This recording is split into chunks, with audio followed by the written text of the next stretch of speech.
Mrs. Mitchell shut the door to the classroom and approached the pupil. Rachel once again did not do her homework, and now she was looking at the teacher defiantly, ready to be reprimanded. It was not the first case of the girl's careless attitude towards her studies, and all the teachers were dissatisfied with it. Mrs. Mitchell silently looked at the student, hesitating to start a conversation. "I'll get better, I promise. I was at swimming practice, you know that. That's why I didn't have time for homework."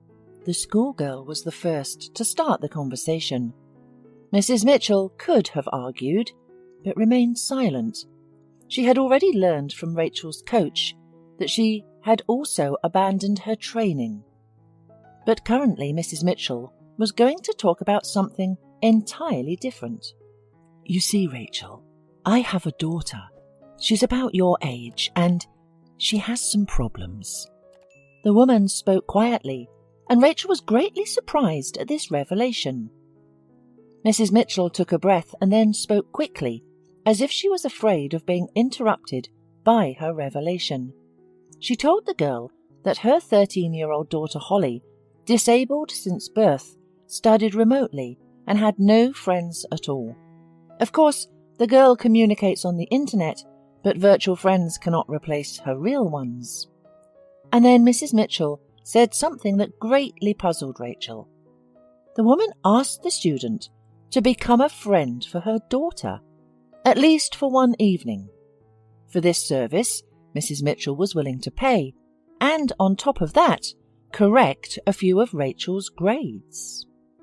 The girl was at a loss, and did not immediately understand what to do. If the request had come from any other teacher, she certainly would not have agreed, and even made fun of the teacher along with her friends. But Mrs. Mitchell was her class teacher, whom all the students treated with great respect. Besides, the idea of correcting grades seemed tempting to Rachel. "I think I can do it," she answered cautiously. "Thank you, but I'll warn you right away, my daughter has a difficult temper," said Mrs. Mitchell. It was indeed so. Confined to a wheelchair since childhood, Holly also had an unattractive appearance and was terribly worried about it. At an early age, she was often hurt by children because she didn't look like them.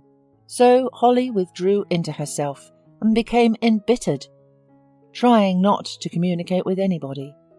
Then Mrs. Mitchell decided to transfer the girl to distance learning, and now in desperation decided to pay for the friendship so that her daughter, at least for a while, felt less alone.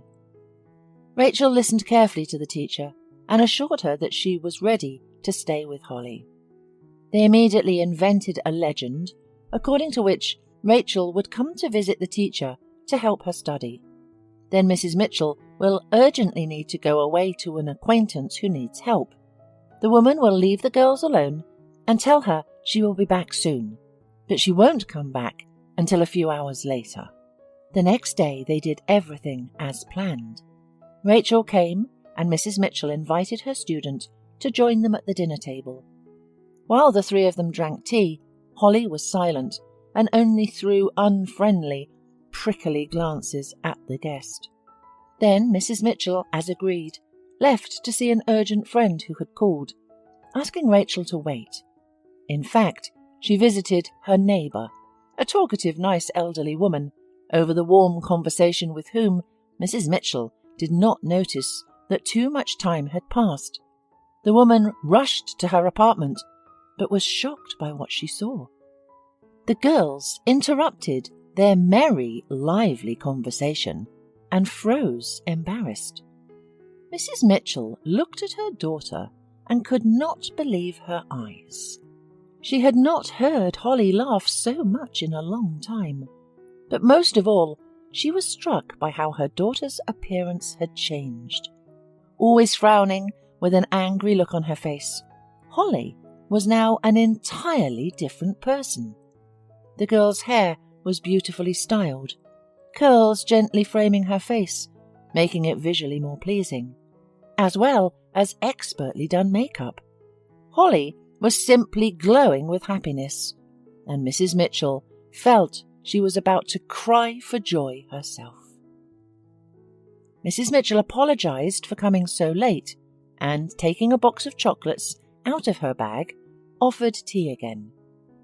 They happily nodded, and Mrs. Mitchell, delighted by this change in her daughter's mood, ran into the kitchen.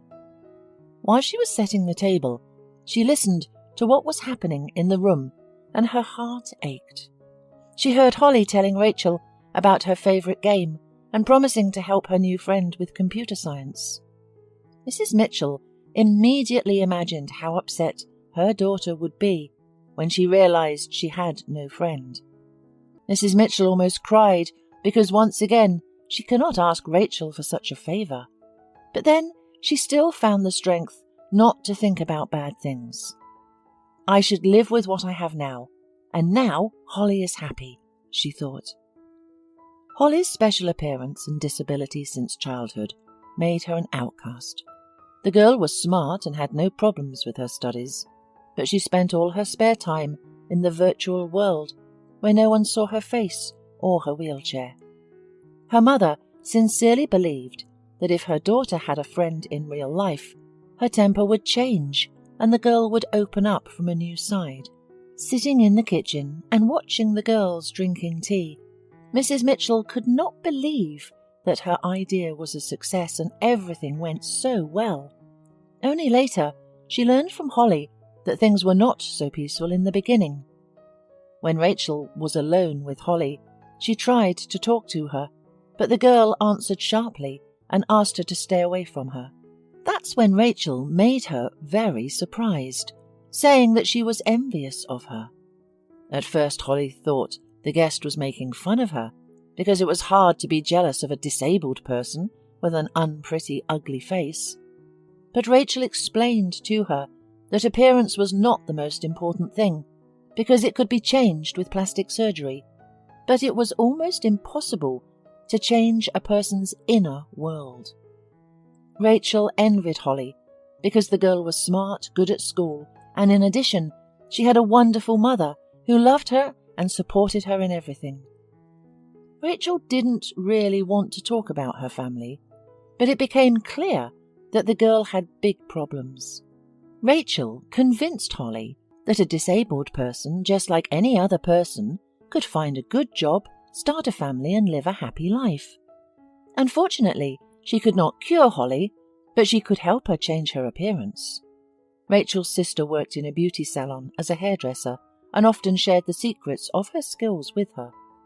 Rachel was going to follow her sister's example in the future, so she suggested that Holly get her makeup and hairdo done, and both were happy with the result. Mrs. Mitchell was grateful to Rachel for giving her daughter hope and faith in herself. But the next day, she was really shocked when she saw Rachel again on their doorstep. "Rachel, I'm sorry," the teacher said confusedly, "but I have nothing to pay you today." "No, you don't have to," Rachel frowned. "I just came to see my friend." Rachel, as if nothing had happened, went into Holly's room, and Mrs. Mitchell remained standing, stunned, looking after her. As it turned out, the girls had agreed on everything yesterday, so, as the legend was that yesterday Rachel came to improve the knowledge of mathematics, then Holly, while the girl was doing her hair, explained to her a few topics. Then it turned out that Rachel had difficulties with other subjects, and Holly offered to help her. They decided to start with computer science, and Holly was able to explain everything easily. Since then, Rachel started to visit the teacher and her daughter all the time. Mrs. Mitchell didn't mind, and by communicating with Rachel frequently, she got to know her better over time, and she could understand a lot. As it turned out, Rachel was from a troubled family. Her parents drank heavily, and only her older sister, who managed to leave the parental home in time to find a good job, supported her sister as best she could. Because her parents ignored her, Rachel's character was complicated, and her antics at school were often just an attempt to draw attention to herself. Rachel was acting brazenly and boldly in the company of peers like her, feeling her importance, but there was no one to help her with her studies. Over time, she completely lost interest in education, as she was going to work as a hairdresser like her sister, and a lot of school knowledge was not necessary in that field. But after meeting Holly, Rachel got other interests and a desire to get some other, more serious profession. She had never really taken much interest in computer science. She didn't even have a computer at home. But when Holly showed her the different programs and explained how they worked, Rachel liked it. The girl often visited Holly and sometimes stayed overnight. Soon, Rachel and Holly decided that after graduation they would study programming together in college and thus be able to support each other in difficult situations.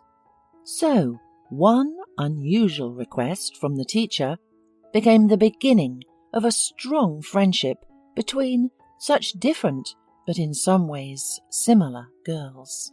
Each of them had a different reason for resentment and bitterness, but they helped each other to change.